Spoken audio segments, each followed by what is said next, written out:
Filosofia medieval, São Tomás de Aquino. Estamos entrando no pensamento de São Tomás de Aquino, o segundo filósofo da Idade Média que nós estamos vendo aqui no nosso programa de filosofia. Vamos lembrar algumas coisas, gente. Quando a gente fala em filosofia medieval, os principais nomes que tem que vir à mente da gente são Santo Agostinho, que nós já vimos, e agora São Tomás de Aquino. São os dois maiores pensadores da Idade Média. Na verdade, existiram vários pensadores na Idade Média, tá? Não só esses dois, muitos. Entre eles, inclusive os autores árabes, os pensadores árabes. Os árabes dominaram o sul da Europa por muito tempo, por muitos séculos, né, na Idade Média. E eles também tinham pensadores incríveis. Tá? Só que por razões políticas, muitas vezes a gente acaba estudando somente os autores cristãos. Né? E, claro, Agostinho e Tomás de Aquino são grandes gênios, são os maiores gênios aí do pensamento. Tá? Mas não foram os únicos, tiveram muitos outros, muitas mentes brilhantes, tá? Que não vem ao caso aqui, a gente não dá tempo da gente falar nesse programa, mas seria muito interessante vocês buscarem informações sobre, tá? Para ampliar o repertório. Mas a gente vai falar do São Tomás de Aquino agora, que é considerado também um baita de um erudito. Inclusive, as obras que o Aquino escreveu, se a gente for pegar todos os livros que ele escreveu, dá para montar uma biblioteca de tão grande que é. Curiosamente, o Tomás de Aquino, o apelido dele no período era Boi Mudo. Boi Mudo. Boi mudo porque ele era fisicamente grande, né, arrojado, e ele também era muito caladão, muito quietão. Não falava muito, porém ele escrevia muito, e escrevia de uma forma super erudita. Inclusive, os reis da Europa, eles tinham muitos conselheiros, né, as mentes mais inteligentes estavam ao redor dos reis ali para aconselhar as decisões, né, conselhos sábios. E quando o rei não conseguia tomar uma decisão, eles consultavam esses conselheiros, né? E os conselheiros, por sua vez, quando não conseguiam chegar a um consenso, num assunto difícil, numa decisão difícil, muitas vezes eles recorriam à obra do São Tomás de Aquino. E essa obra a principal obra do Aquino era a Suma Teológica. Tá? Veja só aqui, ó, a Suma Teológica, que na verdade é um conjunto de livros. Tá? Então essa é a principal obra. Falou em Suma Teológica, você vai lembrar do São Tomás de Aquino, às vezes aparece, tá? Nos exames aí seletivos, você já está familiarizado com esse nome que é do São Tomás de Aquino. E para a gente entender um pouco do pensamento do São Tomás de Aquino, primeiro a gente tem que também entender um pouco do contexto que ele vive, tá? A gente vai falar um pouco do contexto que ele vive antes de entrar nas obras, nas ideias, mas é importante a gente ter algumas coisas de partida, tá? Primeira coisa que a gente pode dizer é que o Aquino ele pertence a uma escola de pensamento chamada escolástica, tá? Então veja aqui no item que eu estou sublinhando aqui agora. O Aquino pertence à escolástica. Vocês se lembram a escola que o Santo Agostinho pertencia? Vocês devem se lembrar que se chamava patrística, né?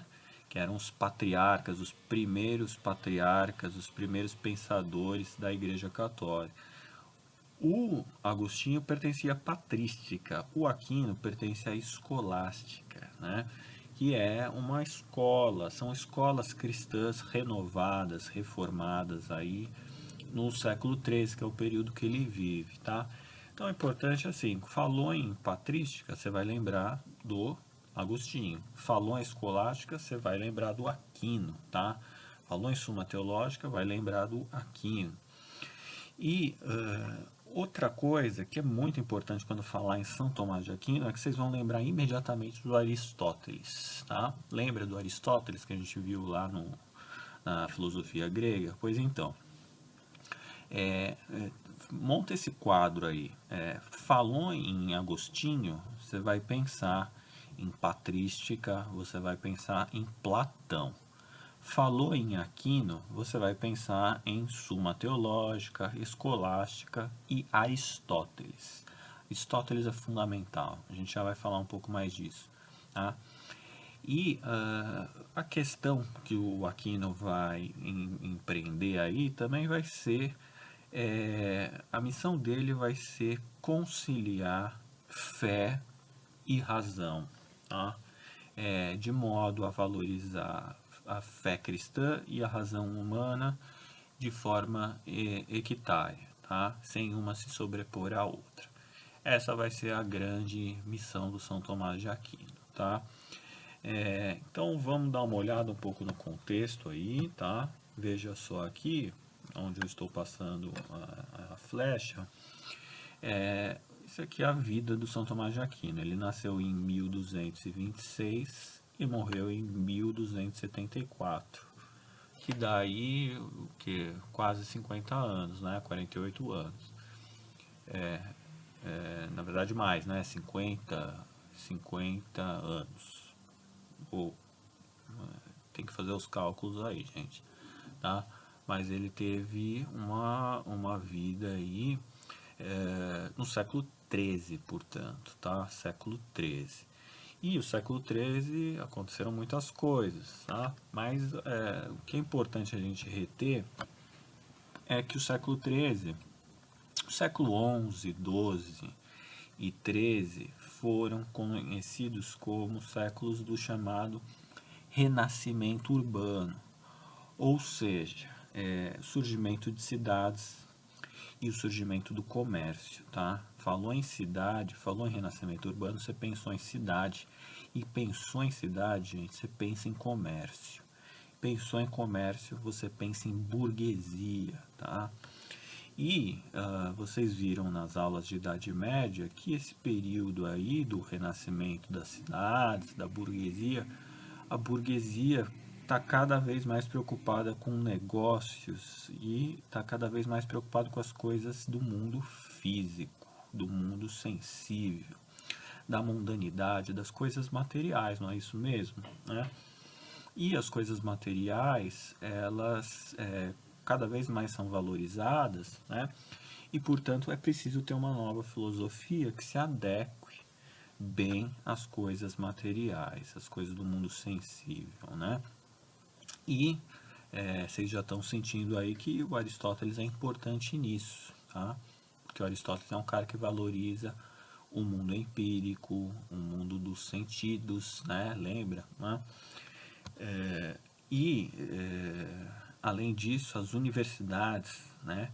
Elas também vão começar a ter a necessidade de compreender melhor o mundo ao seu redor e esse mundo que está em transformação e está se tornando cada vez mais cheio de comércio, cheio de coisas mundanas em torno dele, tá? E nesse período também você vai ter autores gregos lá da antiguidade que estavam até então sob domínio dos árabes, né? Eles passam a ser, depois que o domínio dos árabes cai, no século XII, XIII, e a Europa, o sul da Europa é recristianizado, muito desses filósofos gregos antigos são redescobertos por esses autores cristãos, né? E a gente tem autores como Ptolomeu, Arquimedes e Aristóteles, né? E esses autores agora, eles estão sendo relidos, eles estão sendo lidos já no mundo do século XII e XIII em transformação, tá? Cada vez mais mundano, cada vez mais comercial, cada vez mais cheio de contatos culturais, cada vez mais material, ok? E é importante a gente frisar no Aristóteles que lá na antiguidade o Aristóteles ele fazia contraposição ao Platão. Não sei se vocês se lembram daquele papo lá do mundo das ideias e do mundo dos sentidos, né? Tinha o mundo das ideias e o mundo dos sentidos. A gente já viu que o Platão valorizava o mundo das ideias, né? O mundo das ideias seria um mundo das ideias da verdade, das coisas verdadeiras, absolutas. E o mundo dos sentidos seria uma réplica, uma cópia imperfeita das coisas do mundo das ideias, né? Mas o Aristóteles já falava o oposto, né? O Aristóteles falava que o mundo dos sentidos, o mundo do sensível, ele era super importante e deveria se conhecer esse mundo sensível, na verdade, né? E para conhecer esse mundo sensível, você tinha que realizar a observação das coisas físicas, né? O Aristóteles dizia não, as coisas físicas não são uma réplica imperfeita das coisas do mundo das ideias. Na verdade, você pode compreender as leis do universo observando sistematicamente as coisas materiais, né? Os bichos, as plantas, né? Por isso que o Aristóteles ele vai meio que impulsionar as ciências, né? Que estuda a planta, o bicho, a anatomia, os astros, né? Tudo isso é observação direta da natureza. E essa observação ela requer uma sistematicidade, uma regularidade, anotações, ela exige lógica, ela exige cálculo, tá? Então Aristóteles, que falava essas coisas lá na antiguidade, ele reaparece agora no século XII, XIII, né? Tá reaparecendo e vai cair como uma luva nesse mundo da Idade Média em transformação, né? Porque ele está falando de empiria, observação das coisas na natureza, e o mundo está cada vez mais se transformando e está cada vez mais precisando conhecer as coisas do mundo sensível, né? E o São Tomás de Aquino é o cara que vai fazer a leitura do Aristóteles e vai conciliar o Aristóteles com a tradição cristã de modo a adaptar, de modo a criar uma união perfeita entre o pensamento cristão e o pensamento filosófico desse autor da antiguidade, tá? E vai cair como uma luva no mundo ocidental cristão da Idade Média, tá? Então vamos dar uma olhada um pouco agora propriamente na ideia do São Tomás de Aquino, tá? Vamos dar uma olhada nesse quadro aqui antes, tá? Valorização da razão, tá? O conhecimento, quando a gente fala assim, teoria do conhecimento, né? A gente está dizendo assim, a natureza do conhecimento para o São Tomás de Aquino, né? Então tá aqui, teoria do conhecimento tomista, né? É a teoria do conhecimento para Tomás de Aquino, né? Ele vai valorizar muito, como a gente acabamos de enfatizar bastante, sentidos, tá?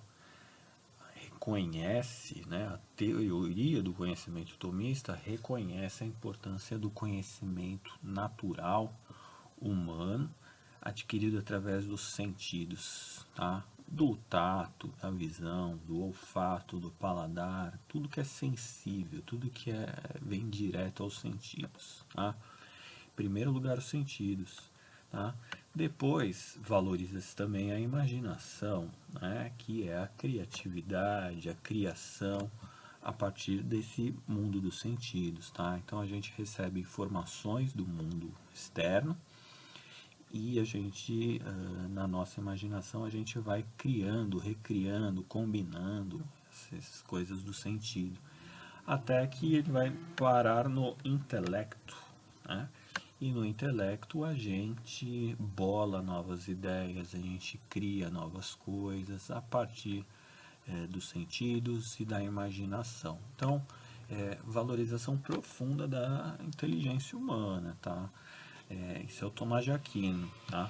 A razão para ele é intelecto, que seria o raciocínio dedutivo, a imaginação, que tem a ver com a fantasia, e os sentidos, que é o raciocínio indutivo. Tá?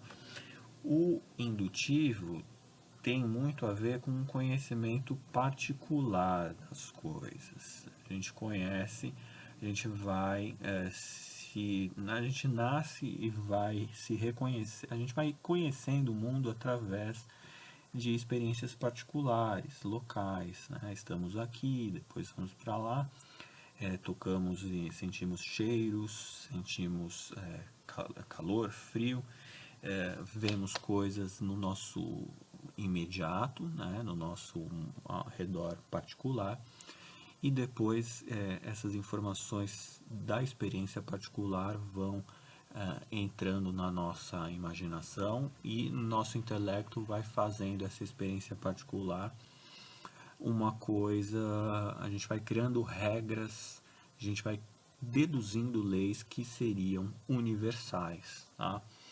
Então, olha só, tem essa operação da razão para o Tomás de Aquino. Começa no particular e vai para o universal. Tudo isso faz parte da nossa inteligência. Tá? Valorização profunda. Veja só esse lema aqui, que diz o seguinte, isso aqui é o Tomás de Aquino: conhecer para crer. Conhecer para crer. Lembra alguma coisa esse ditado para vocês? Vocês se lembram como é que era aquela frase do Santo Agostinho que dizia crer para conhecer? Em primeiro lugar, você tinha que crer para depois investigar as coisas da natureza, do mundo, mas antes partir do pressuposto da teoria da iluminação divina, né, que é aquela experiência religiosa acima de tudo. Pois então, o Aquino ele inverte o ditado do Agostinho. Ele diz que o conhecer vem antes do crer. Você tem que conhecer em primeiro lugar para crer em seguida. Ou seja, para conhecer Deus, para conhecer as coisas divinas, as coisas do mundo de Deus, você tem que conhecer em primeiro lugar. E conhecendo você vai chegar a ele, vai chegar você vai encontrar pistas pistas que vão te levar à experiência religiosa e divina. E que pistas são essas? É o que a gente vai ver na próxima aula, com os 5 passos, as 5 etapas, né?